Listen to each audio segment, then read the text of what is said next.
الحمد لله نحمده ونستعينه ونستغفره ونعوذ بالله من شرور أنفسنا ومن سيئات أعمالنا من يهده الله فلا مضل له ومن يضلل فلا هادي له أشهد أن لا إله إلا الله وحده لا شريك له وأشهد أن سيدنا محمدا عبده ورسوله لا نبي بعده اللهم صل وسلم وبارك على سيدنا محمد وعلى آله وصحبه ومن تبعهم بإحسان إلى يوم البعث.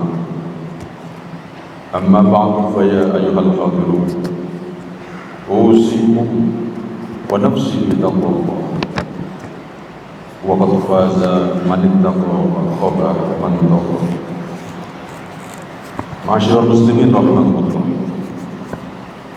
Marilah senantiasa tidak henti-hentinya kita berupaya untuk meningkatkan takwa kita kepada Allah Subhanahu wa taala dengan sungguh-sungguh.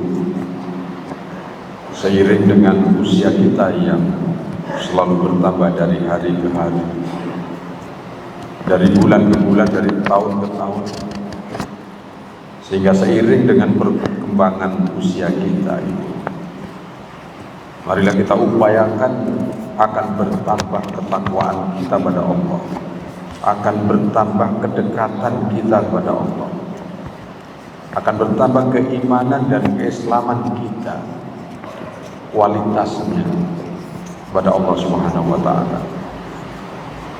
Khatib yang berdiri di mimbar seperti ini di setiap masjid pada setiap Jumat senantiasa mengingatkan kepada kita untuk wasiat takwa, peringatan yang secara siklis harus dilakukan. Karena apa? Karena takwa itu berurusan dengan suasana batin yang diekspresikan dalam bentuk perilaku nyata.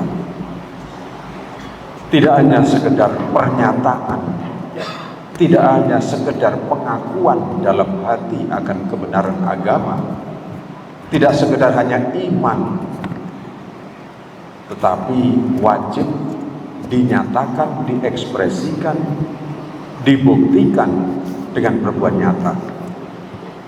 Sebaliknya juga tidak hanya berupa tindakan-tindakan kebajikan, tindakan-tindakan soleh, tetapi tidak dilandasi dengan keimanan yang kuat. Itulah agama Islam kita, yang ibarat membangun rumah, ada fondasi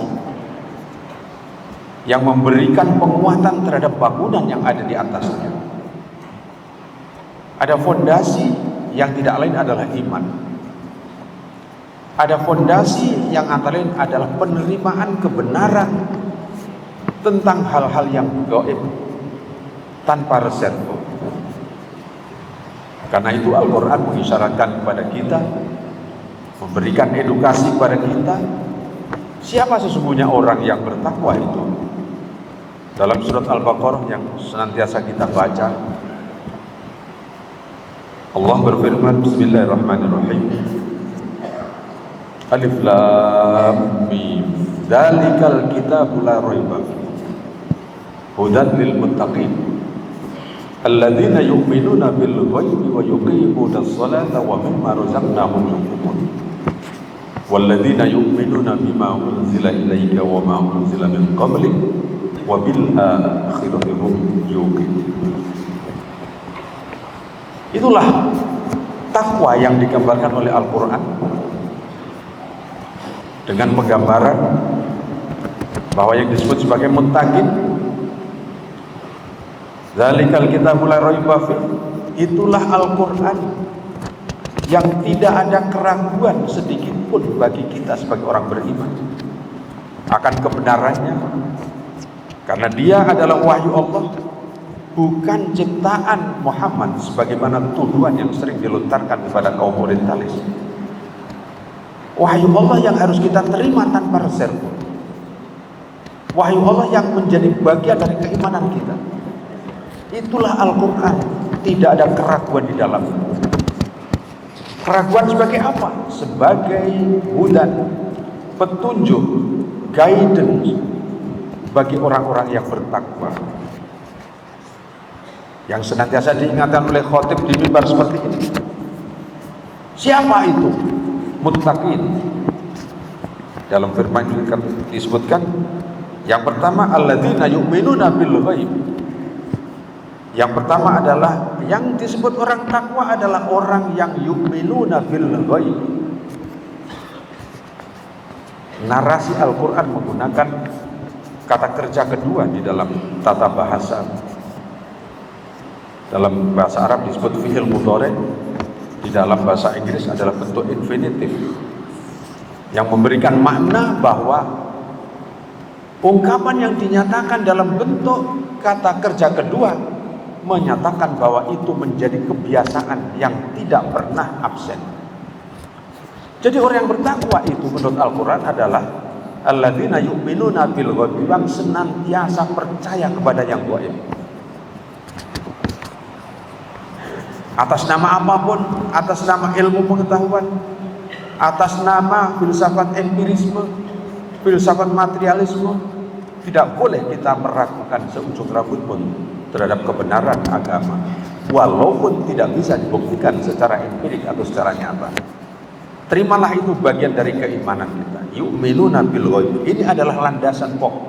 Ibarat kita membangun rumah, tanpa ada landasan ini, harus ada kognisi bahwa kita menerima kebenaran agama, meskipun tidak sesuai dengan kesimpulan logika dan akal pikiran kita, yaitu yang gaib.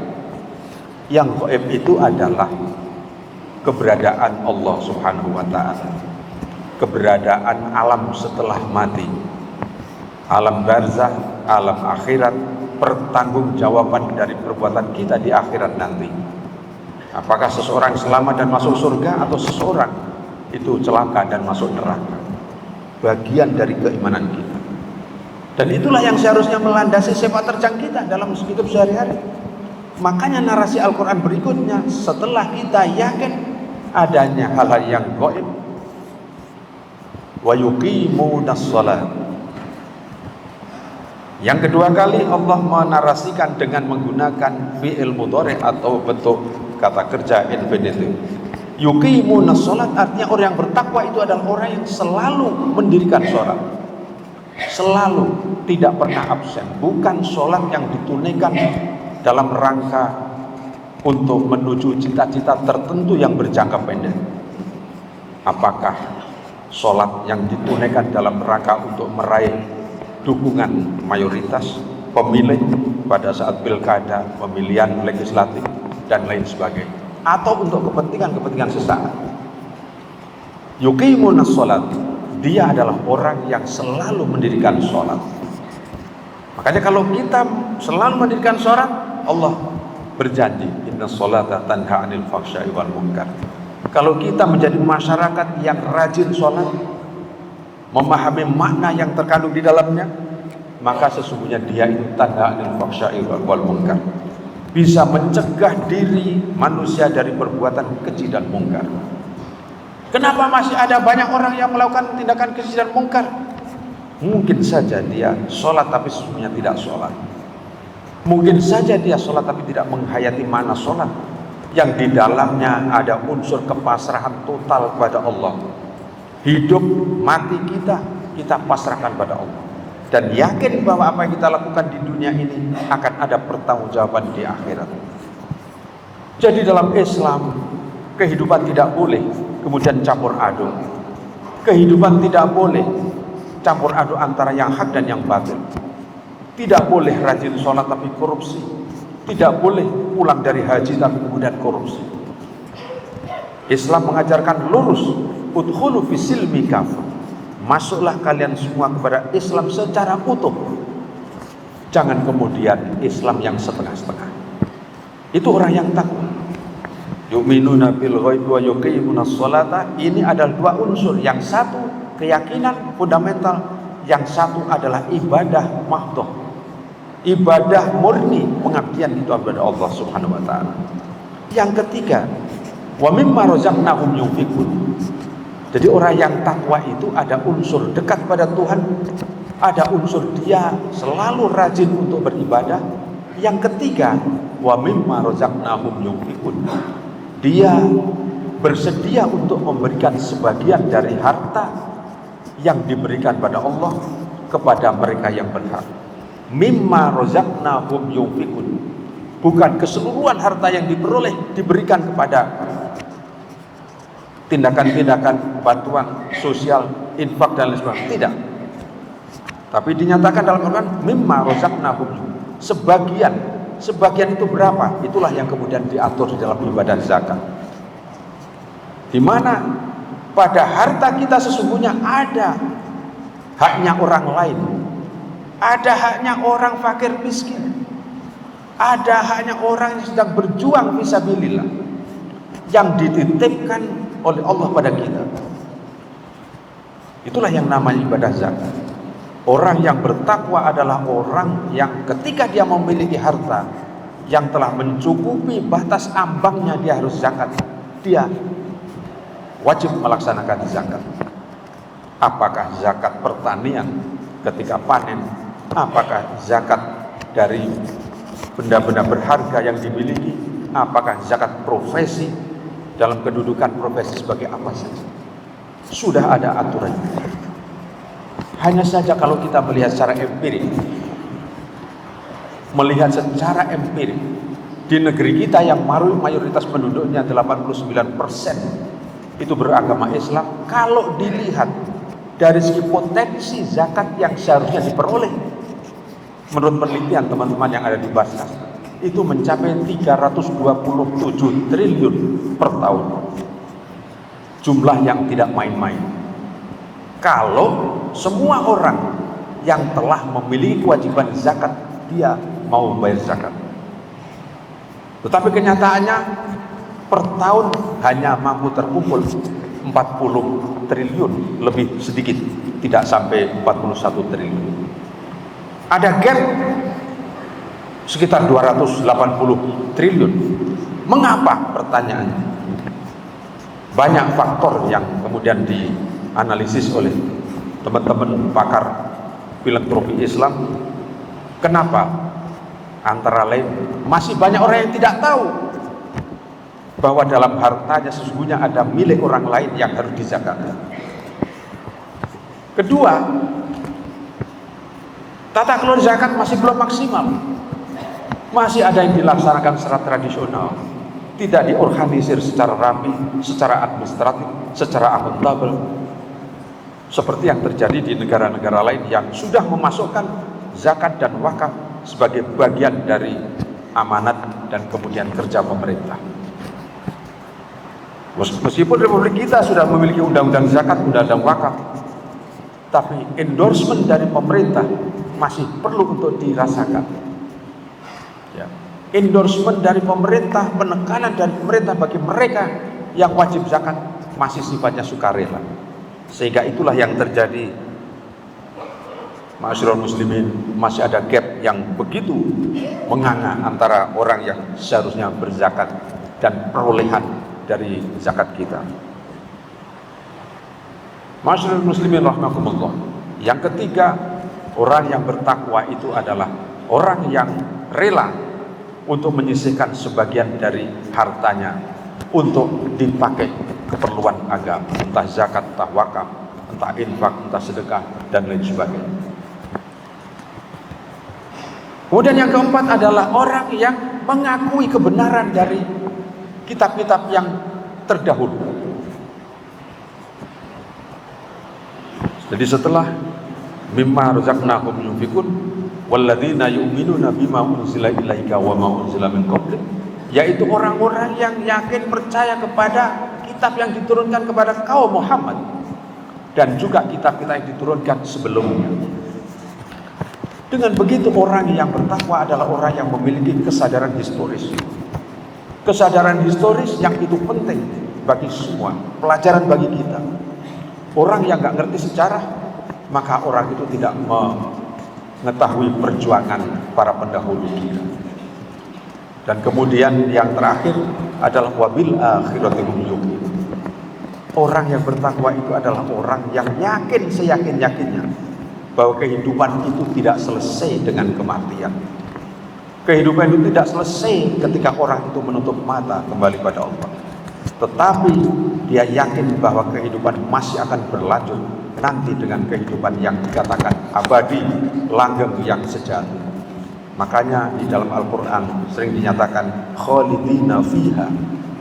Orang-orang mukmin muttaqin akan mendapatkan balasan surga yang di bawahnya mengalir sungai-sungai. Khalidina fiha abadan, yang dia akan tinggal di dalamnya abadi selama-lamanya tanpa ada akhirnya.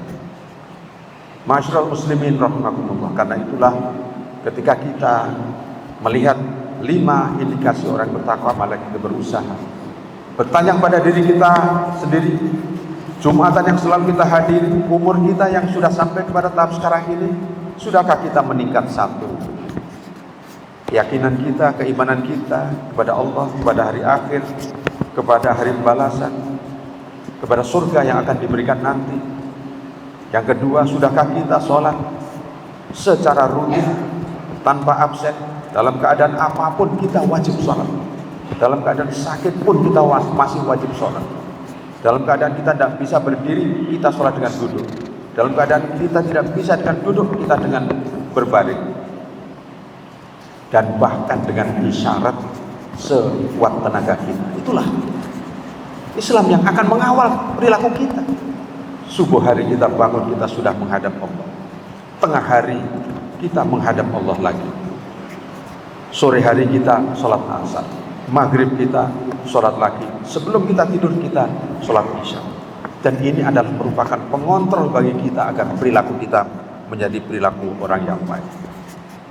Marilah kita tanyakan, apakah kita sudah menjadi orang yang telah rela menyerahkan sebagian dari apa yang dianugerahkan pada kita, rezeki yang diberikan pada kita, kepada yang mereka yang membutuhkan.